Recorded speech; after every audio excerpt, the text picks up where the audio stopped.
नमस्कार दोस्तों, जय माता दी। तो आज के इस वीडियो में हम बात करेंगे कि अर्जुन की मृत्यु पर क्यों ठहाके लगाने लगी थी गंगा देवी। चलिए वीडियो शुरू करते हैं। अर्जुन की मृत्यु का असल सच, एक नहीं 2 बार हुई थी मृत्यु। महाभारत का युद्ध जीतने में श्री कृष्ण के दिमाग और धनुधर अर्जुन के पराक्रम ने एक अहम भूमिका निभाई थी। यदि महाभारत के युद्ध में पांडवों की ओर से श्री कृष्ण और अर्जुन ना लड़ रहे होते तो शायद पांडवों की जीत होना मुमकिन था। लेकिन क्या आपको मालूम है कि महाभारत के युद्ध में अहम भूमिका निभाने वाला अर्जुन स्वर्ग यात्रा में जाने से पहले ही एक बार मर चुके थे।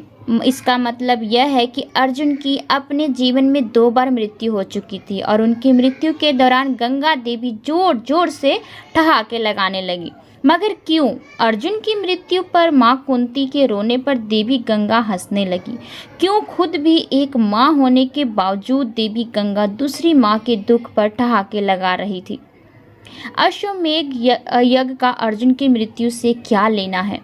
महाभारत के युद्ध में जब पांडवों की जीत हुई तो हस्तिनापुर की गद्दी पर बैठे ज्येष्ठ पुत्र युधिष्ठिर, इसके बाद श्री कृष्ण ने युधिष्ठिर को सुझाव दिया अश्वमेध यज्ञ कराने का, जिसके बाद युधिष्ठिर ने अश्वमेध को आरंभ करते हुए अश्व को अर्जुन के नेतृत्व में रवाना कर दिया। अब जिस दिशा में अश्व चलता जाता उसी के पीछे पीछे अर्जुन और उसकी सेना भी चलती जाती।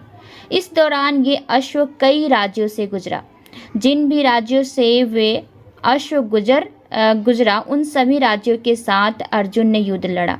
कई राजाओं ने तो पहले ही अर्जुन के आगे घुटने टेक दिए, लेकिन कई राजाओं ने ऐसा नहीं किया। इसके बाद अर्जुन और उनकी सेना द्वारा युद्ध लड़ा गया और कई राजाओं को परास्त करके अर्जुन उनके राज्य को जीतते चले गए। अर्जुन की मृत्यु से पहले क्या हुआ था? ऐसे कई राज्यों को अपने अधीन करते हुए अर्जुन मणिपुर पहुँचे, जहाँ पर उनका सामना हुआ बभ्रुवाहन से। आपको बता दें कि बभ्रुवाहन अर्जुन और चित्रांगदा के पुत्र थे और अपने पिता अर्जुन के उनके राज्य में पधारने से वे काफ़ी उत्साहित थे। उन्होंने युद्ध के बारे में कुछ सोचा नहीं और अपने पिता अर्जुन के स्वागत के लिए वे राज्य की सीमा पर जा रहे थे।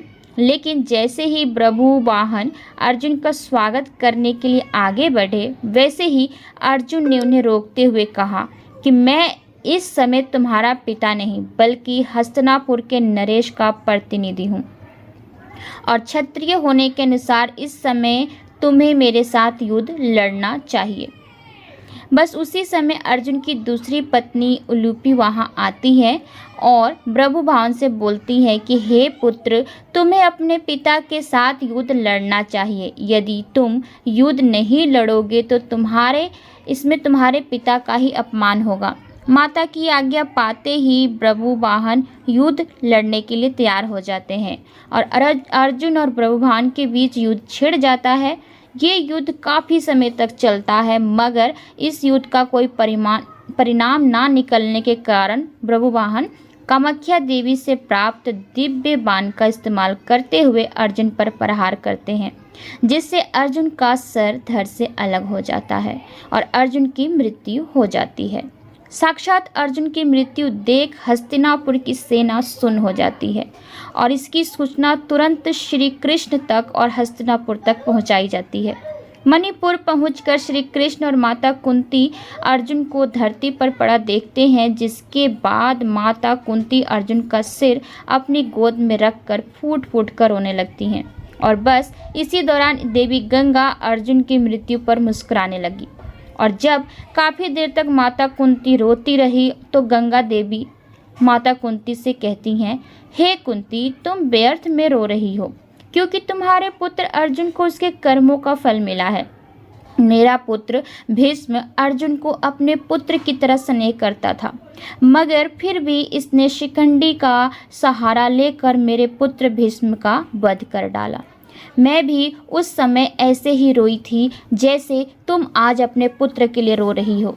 मैंने अपने पुत्र के वध का बदला ले लिया, क्योंकि जिस कामाख्या देवी के बाण से बभ्रुवाहन ने अर्जुन का सिर धड़ से अलग किया है वो मेरे द्वारा ही प्रदान किया गया था।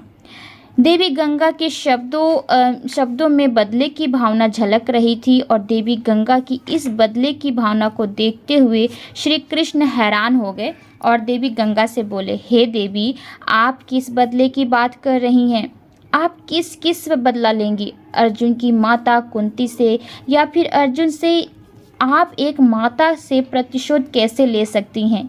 यह सुनकर देवी गंगा ने कृष्ण से कहा, हे वासुदेव, ये तो आप जानते ही हैं कि अर्जुन ने उस समय मेरे पुत्र का वध किया जब वो निहत्था था।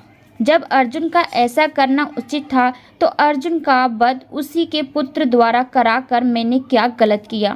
फिर श्री कृष्ण देवी गंगा को समझाते हुए कहते हैं कि पितामह ये भली भांति जानते थे कि यदि वह जिंदा रहेंगे तो उन्हें कौरवों की तरफ से युद्ध मैदान में आना होगा और ऐसे में पांडवों की जीत होना नामुमकिन था।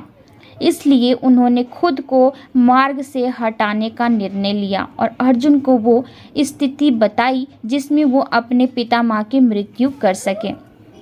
यहाँ तक कि जब अर्जुन का मुकाबला उनके पुत्र प्रभुवाहन से हो रहा था तो उस समय भी उन्होंने प्रभुवाहन पर प्रहार ना किया, बस प्रभुवाहन के प्रहारों को रोके रखा और साथ ही प्रभुवाहन को कामाख्या देवी द्वारा दिए गए दिव्य बाण की लाज रखने के लिए अपने प्राणों की आहुति दे दी है।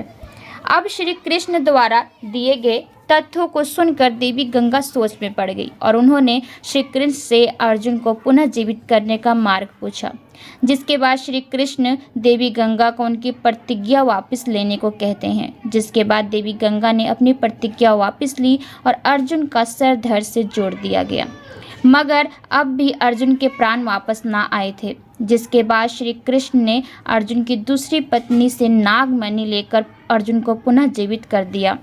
तो उम्मीद करती हूँ कि आज की वीडियो आप सबको अच्छी लगी होगी। चलिए मिलते हैं आपसे अगली वीडियो में, तब तक के लिए आज्ञा दीजिए। धन्यवाद।